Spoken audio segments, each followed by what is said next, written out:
Standing committee के members का चुनाव है। चुनाव से पहले वो भारतीय जनता पार्टी जिसको दिल्ली की जनता ने बुरी तरह पराजित कर दिया, वो भारतीय जनता पार्टी जिसके खिलाफ दिल्ली की जनता ने जनादेश दिया, 15 साल के उनके कुशासन को खारिज किया, हराया, वो भारतीय जनता पार्टी खूनी खेल एमसीडी के सदन में कर रही है। और ये मैं क्यों कह रहा हूं? ये हमारे 2 बार के चुने हुए पार्षद हैं, नेता विरोधी दल थे पिछली बार, प्रवीण कुमार जी, ये चुनकर आए हुए हैं, आम आदमी पार्टी के टिकट पे चुन के आए हुए हैं, और इनके ऊपर जानलेवा हमला सदन के अंदर किया गया, जहां बीजेपी के 7 सांसद मौजूद हैं, सारे पार्षद मौजूद हैं। इनके ऊपर इस तरीके से इनको लहूलुहान कर दिया गया, इनका खून बहाया गया, इनके कपड़े फाड़ दिए गए। क्या मांग थी इनकी? कि जो एमसीडी की परंपरा हमेशा से रही है, जो चुन के पार्षद आते हैं उनका शपथ पहले कराइए। लेकिन जो चुनाव में हारी हुई बीजेपी है, उसके मन में काला चोर बसा हुआ है। वो नॉमिनेटेड मेंबर्स को, जिनको 1 वोट भी जनता ने नहीं दिया, उसको मेयर के चुनाव में, डिप्टी मेयर के चुनाव में, स्टैंडिंग कमेटी के मेंबर के चुनाव में वोटिंग राइट देना चाहते हैं, यानी कि मत देने का अधिकार देना चाहते हैं। इस मंशा के कारण, इस साजिश के कारण उन्होंने पहले नॉमिनेटेड मेंबर्स की शपथ शुरू करा दी, जो कि कभी आज तक एमसीडी के इतिहास में नहीं हुआ। एमसीडी के नॉमिनेटेड मेंबर्स को ना तो मेयर में वोटिंग राइट है, ना डिप्टी मेयर में वोटिंग राइट है, ना स्टैंडिंग कमेटी के चुनाव में वोटिंग राइट है। ये अपने शपथ लेने की मांग कर रहे हैं, ये इनका गुनाह है? इनको, इनकी जान ले लोगे आप? क्योंकि ये चाहते हैं कि हमें शपथ करा दो, हम चुन के आए 2-2 बार से, इसलिए इनकी जान ले लेंगे आप? तो मैं चाहूंगा पहले प्रवीण कुमार जी पूरी, और इस पूरे गंदे खेल में कांग्रेस का हाथ बीजेपी के साथ, यहां जितने 9 के 9 पार्षद चुन के आए हैं कांग्रेस पार्टी के, वो सब भारतीय जनता पार्टी की मदद में लग गए हैं वॉकआउट करके। और इसका प्रमाण यह है कि जो इनकी नेता सदन है नाजिया, उसको हज कमेटी का चेयर बनाने का प्रस्ताव बीजेपी के कहने पे एलजी ने पास कर दिया आज ही। उसकी फाइल चल गई। 50-50 लाख रुपए में एक पार्षदों की डील हुई है, 4.5 करोड़ रुपए में डील हुई है। इन सारे सवालों का जवाब देना चाहिए, सामने आके देना चाहिए।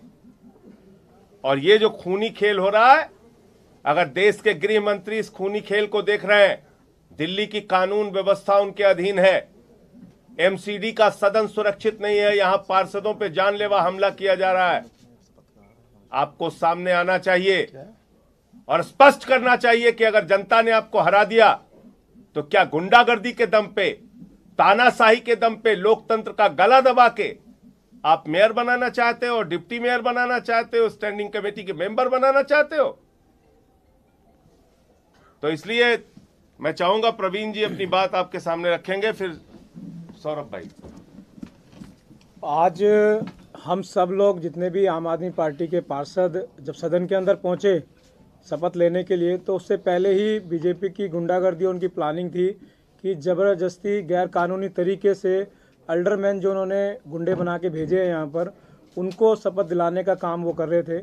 उसके ऊपर हम लोगों ने, मैंने खुद वहाँ पर ऑब्जेक्शन किया कि हम लोग चुने हुए पार्षद, और आज तक कभी भी कॉरपोरेशन के इतिहास में ऐसा नहीं हुआ कि चुने हुए को बाद में शपथ दिलाई जाती है। हमेशा जो भी अल्डरमैन बनते हैं उनको बाद में शपथ दिलाई जाती है। मैं दूसरी बार सदन के अंदर चुन के आया हूँ, तो उन्होंने इस बात का जब मैंने विरोध किया, तो जितने भी अल्डरमैन जो थे वो सारे के सारे, और जो इलेक्टेड पार्षद थे और जो वहाँ पर सांसद थे बीजेपी के, सब लोगों ने मुझ पर हमला किया। जिससे शपथ लेते हैं, जिस मोमेंटो से, वो मेरे ऊपर उन्होंने मारने की कोशिश की और मारे उन्होंने। मैंने हाथ लगाया, मेरे सर पे भी लग सकती थी चोट। उसके बाद उन्होंने मेरा गला दबाया और मेरे सारे कपड़े फाड़ दिए। कम से कम भी 25 से 30 पार्षद और सांसद मिलके मुझे अकेले को जिस तरीके से उन्होंने हाथापाई की है, वो बहुत गलत है। इस तरीके से नहीं करने चाहिए। मैंने बोला भी सांसद साहब को कि ये पार्षद है, आप लोग उनको समझाओ कि इस तरीके से नहीं होना चाहिए सदन के अंदर। फिर भी सांसद जितने भी थे उनकी रेस्पॉन्सिबिलिटी बनती थी कि उनको मना करना चाहिए था, बट उनके साथ मिलके वो सब लोग मेरे साथ हाथापाई कर रहे थे वहाँ पर, और बहुत ज़्यादा चोट लग सकती थी। बहुत ज़्यादा चोट लगी भी है, बहुत ज़्यादा ब्लड आ रहा है, सारे कपड़े फाड़ दिए। ये बीजेपी की गुंडागर्दी है। सौरभ भाई अपनी बात रखेंगे अब। सौरभ भाई आ जाओ। देखिए, एमसीडी के बहुत सारे जर्नलिस्ट और रिपोर्टर यहाँ पे हैं। मैं चाहूँगा कि ये बात आप खुल के दिल्ली वालों को बताएं कि नॉमिनेटेड काउंसलर कभी भी सदन के अंदर वोट नहीं डालते।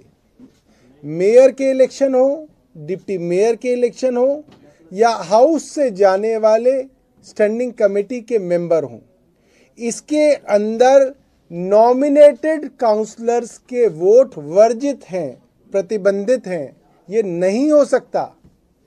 अब बेईमानी करके भारतीय जनता पार्टी एमसीडी पे कब्जा करना चाहती है। हम ये बेईमानी नहीं होने देंगे। एक महोदय मुझसे पूछ रहे थे, कह रहे थे कि अगर वो कर भी रहे हैं तो क्या आप डर गए? मैंने कहा भाई ये तो बड़ी अजीब बात है। इंडिया पाकिस्तान का मैच है, 11 खिलाड़ी पाकिस्तान के आउट हो गया, वो 11 और ले आए। कह रहे नहीं हमारे तो 22 आएंगे।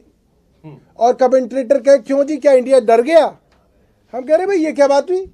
जो नियम होगा वो नियम से ही तो चलेगा। ये तो फिर 11 और आउट हो जाएंगे, कहेंगे 11 और आ गए, हम हमारे 33 लड़ेंगे। फिर वो कहेंगे क्या इंडिया डर गया पाकिस्तान से?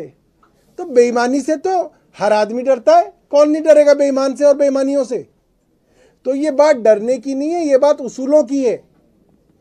इस वक्त जिस तरीके से भारतीय जनता पार्टी और उपराज्यपाल महोदय बेईमानी पे उतर आए हैं, पूरी दिल्ली इनकी बेईमानी देख रही है। और जो गुंडागर्दी की है, जो जानलेवा हमला हमारे भाई प्रवीण पे किया है, ये गुंडागर्दी नहीं चलने देंगे। हम कांग्रेस नहीं है, ये आम आदमी पार्टी है। आम आदमी पार्टी भारतीय जनता पार्टी से लोहा लेना जानती है और इनके ही भाषा में इनका जवाब देना जानती है। ठीक है सुशील जी। देश के अंदर लोकतंत्र की रक्षा के लिए कानून बने हैं और ये देश संविधान के हिसाब से चलता है। जो दिल्ली म्युनिसिपल कॉरपोरेशन का कानून है, सेक्शन 3A(1) के अंदर प्रोहिबिटेड है कि नॉमिनेटेड पार्षद वोट नहीं डाल सकते। और परंपरा इस सदन की रही है कि हमेशा चुने हुए लोगों को पहले शपथ दिलाई जाती है, उसके बाद चुनी हुई सरकार की सलाह से पार्षद नॉमिनेट होते हैं और वो नॉमिनेटेड पार्षद सदन की कार्रवाई में हिस्सा ले सकते हैं, वोट नहीं कर सकते। परंतु आज इन सारी परंपराओं को तोड़ के, सारे कानूनों को दरकिनार रख के भारतीय जनता पार्टी बेईमानी के तरीके से इस मेयर के चुनाव में, डिप्टी मेयर के चुनाव में धांधली करना चाहती है। चुने हुए पार्षद जो दिल्ली की जनता ने चुन के भेजे हैं, उनकी अहमियत को कम करके पहले नॉमिनेटेड लोगों को ये शपथ दिलाना चाहते हैं, फिर उनसे वोट कराना चाहते हैं, जिसका विरोध सदन के अंदर जब किया गया तो जानलेवा हमला किया गया, खून निकाल दिया गया, कपड़े पाड़ दिए गए, दबोचा गया और गुंडागर्दी का माहौल सदन में हुआ है। इसकी हम निंदा करते हैं और दिल्ली की जनता ये सब चीजें देख रही है कि किस तरीके से भारतीय जनता पार्टी बेईमानी पे उतर आई।